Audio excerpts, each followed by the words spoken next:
कि प्रणय अपने पिता का करने को।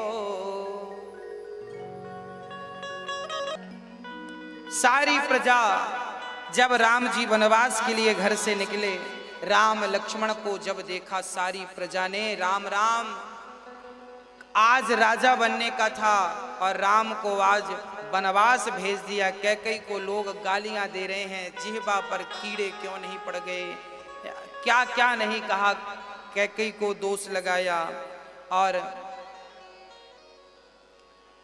जब कैकई को लोग दोष लगाने लगे ना, तो किसी ने गाया कि बन राम को जाना ही था, अब बन राम को जाना ही था, अब मिथ्या ये दोष लगा ही दिया, मिथ्या दोष लगा ही दिया। अर्थात राम को वन तो जाना ही था, कैकई को दोष लगा दिया। और कैकई को दोष लगाए भी क्यों ना, इतनी निर्दयी इतनी निष्ठुर कोई माँ हो सकती है जितनी कैकई माँ आज बनी है।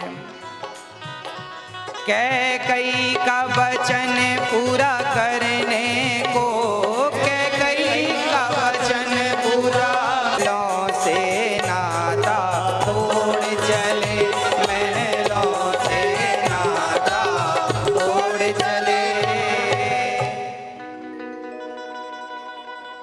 अब राम जी जब निकले हैं रथ पर, जनक जी श्री दशरथ जी ने सुमंत्र को बुलाया, सुमंत्र आओ और मेरे राम को रथ पर चढ़ा कर ले जाओ और कहना कि 14 दिन घुमाकर जंगल, 14 दिन घुमाकर मेरे राम को वापस लेकर के आना।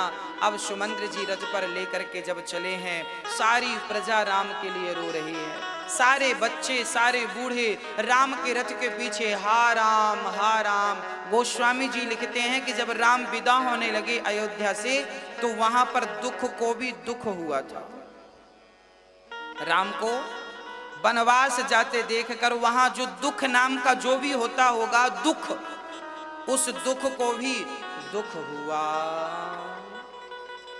राम जी चल पड़े हैं सबसे आज्ञा लेकर के।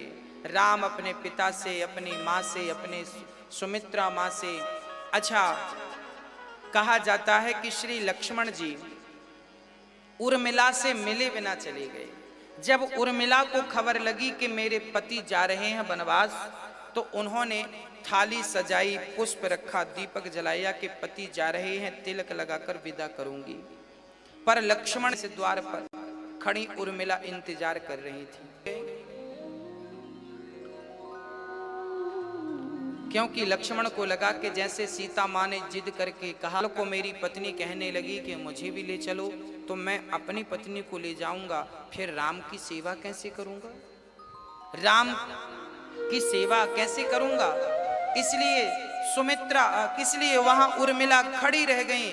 और कहा जाता है कि 14 वर्ष तक जब तक लक्ष्मण लौट कर नहीं आए, उर्मिला उसी जगह पर इंतजार करती लक्ष्मण जी का खड़ी रह गई। इतना बड़ा त्याग, राम के वनवास जाने में त्याग किन किन ने किया है, मैं आगे आपको अवगत कराऊंगा।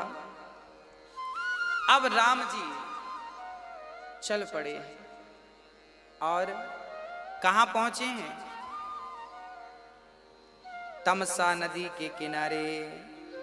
जब राम जी आगे चले, सारी प्रजा पीछा छोड़ने को तैयार नहीं थी। सारी प्रजा राम राम कहती हुई, जब कोई रुकने को तैयार नहीं, तब राम जी रात तमसा नदी के तट पर विराम करते हैं। और सारी प्रजा थकी थी, सारी प्रजा थकी थी। सारे लोग वहां, राम ने कहा आज यहीं विश्राम करते हैं, सारे लोग सो गए। यदि कोई नहीं सोया तो 4 लोग नहीं सोए, स्वयं राम, माता सीता, लक्ष्मण जी, सुमंत्र जी, 4 लोग नहीं सोए, बाकी सारे सो गए रात्रि के 1 बजे। जब रात को 1 बजे राम ने देखा कि सारे लोग सो रहे हैं, राम उठे और सुमंत देखा कि कौन कौन जग रहा है। सुमंत्र जी से कहा घोड़ा तैयार करें। रथ पर घोड़े लगाए, राम जी बैठे, कहा चलो। लक्ष्मण जी ने कहा प्रभु ये सारे नगरवासी आपके लिए यहाँ तक आए हैं, सो रहे हैं। राम जी बोले ये आगे जाएंगे तो इन्हें बड़ा कष्ट होगा, वनवास हमें मिला है, ये क्यों कष्ट उठावें। तो राम ने कहा ऐसा रथ चलाइए सुमंत्र जी के रथ में निशान उसके पहिए के ना बने। सोचे ऐसे कुशल सारथी थे कि रथ चलता था और जहां से निकल जाता था रथ के निशान, पहिए के निशान नहीं, ऐसी चतुराई से रथ चलाते थे। ऐसे ऐसे सारथी थे कि निशान भी नहीं बनते थे मिट्टी में। आगे श्री राम जी, लक्ष्मण जी, सीता जी रथ पर बैठी और चलते चलते सारी प्रजा को छोड़कर अब लक्ष्मण जी ने संकल्प लिया मन में, वाह राघव का हो, किसी भी कोई जात पात नहीं थी, पहले तो शिक्षा थी, बस सबके लिए समान शिक्षा थी। आज हमारे भारत में ये आरोप लगाए जाते हैं कि शिक्षाएं पहले केवल ब्राह्मणों को पढ़ाई गई, क्षत्रियों को पढ़ाई गई, शूद्रों को नहीं पढ़ाई गई। ऐसा नहीं है। रामचरित्र उठाकर देखिए, निषाद राज भगवान श्री राम के मित्र थे, सखा थे। मित्रता कहाँ हुई? बोले पढ़ने में मित्रता हो गई थी। एक ही स्कूल में पढ़े थे राम जी और श्री निषाद जी दोनों परम। आज निषाद जी चरणों में गिर पड़े हैं, प्रभु आप आए हैं, मेरा जीवन सफल हो गया। निषाद जी बड़े प्रेम से राम का आदर सत्कार करते हैं और राम राम राम वहाँ पर बैठते हैं, घास के ऊपर बैठते हैं, भोजन इत्यादि फल फूल खिलाते हैं। निषाद जी बोले चलिए हमारे घर पे चलिए। राम जी बोले 14 साल तक जंगल छोड़ के किसी के घर पे, किसी के गांव पे, किसी के घर हमें जाना नहीं है, हमें वनवास में रहना है। अब श्री निषाद राज जी राम जी की सेवा कर रहे हैं, उनको बढ़िया कंद मूल फल खिला रहे हैं और बड़ा आदर सत्कार कर रहे हैं। क्या हुआ जरा समझिएगा प्रिय भक्तों, आज निषाद जी भगवान को खिला रहे हैं, भगवान निषाद जी के हाथ से खा रहे हैं। अब आपका मन हो कि आप भगवान को खिलाएं, तो आप कैसे खिलाएंगे भगवान? क्या आपके हाथ से खाएंगे भगवान? कैसे खिलाएं? तो प्रिय भक्तों, मैं आज आपको बताऊं कि भगवान को कभी कुछ खिलाना हो तो भगवान डायरेक्ट कभी नहीं खाते, ना जाने किस रूप में। आज जो हम कलयुग की बात करें, आज भगवान किसी दीन दुखी के रूप में ही आकर भोजन स्वीकार करते हैं।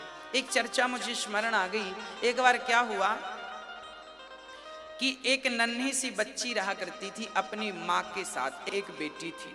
माँ मजदूरी करती थी, मजदूरी करके जो पैसा लाती तो अपनी बेटी को कभी बिस्किट लेकर आती, टॉफी लेकर आती, और माँ अपनी बेटी से बड़ा प्यार करती। और वो दोनों माँ बेटी लड्डू गोपाल जी की, श्याम सुंदर की, मेरे राम की बहुत पूजा करती थी। एक दिन भगवान ने दरवाजा खटखटाया और दरवाजा खटखटा के चले गए। वो बच्ची दौड़कर बाहर निकली तो उसने देखा एक चिट्ठी बाहर रखी है। बेटी ने खोलकर देखा तो चिट्ठी में लिखा था, बेटी मैं कल तुम्हारे घर आऊंगा। बेटी बड़ी प्रसन्न हुई, माँ देखो भगवान आएंगे, और लिखा था मैं भगवान हूं, अर्थात वो चिट्ठी भगवान की थी, मैं भगवान हूं, तुम्हारे घर कल आऊंगा। माँ ने कहा बेटा जरूर किसी ने मजाक किया होगा, भगवान थोड़ी ऐसे आते हैं किसी के घर, हम तो गरीब हैं, हम तो पूजा भी नहीं करते, अच्छे से जानते भी नहीं है, हमारे घर कैसे आएंगे भगवान। उस बेटी को विश्वास था कि कहा है तो आएंगे जरूर।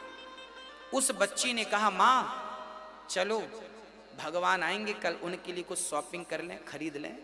घर पे न चटाई बिछाने को है, न कंबल ओढ़ने को है, मौसम ठंडा था, सर्दी का था। बेटी माँ के साथ बाजार चली गई। बाजार से बढ़िया आधा किलो बढ़िया मिठाई खरीदी भगवान के लिए, एक कंबल खरीद लिया ओढ़ने के लिए। अच्छा, उनके पास बचत के 300 रुपए थे, केवल टोटल 300 रुपए थे। 300 में आधा किलो मिठाई, एक छोटा सा कंबल, एक चटाई और एक छाता। पानी गिरने लगा तो छाता ले लिया, बाकी 50 रुपए बच गए। अब वो अपने घर की तरफ आ रहे थे, वो बेटी आ रही थी, तभी उसने देखा कि रास्ते में एक स्त्री खड़ी है जो पानी में भीग रही है। उसकी गोद में नन्हा सा बालक भी है और पास में एक पुरुष खड़ा है। पति पत्नी और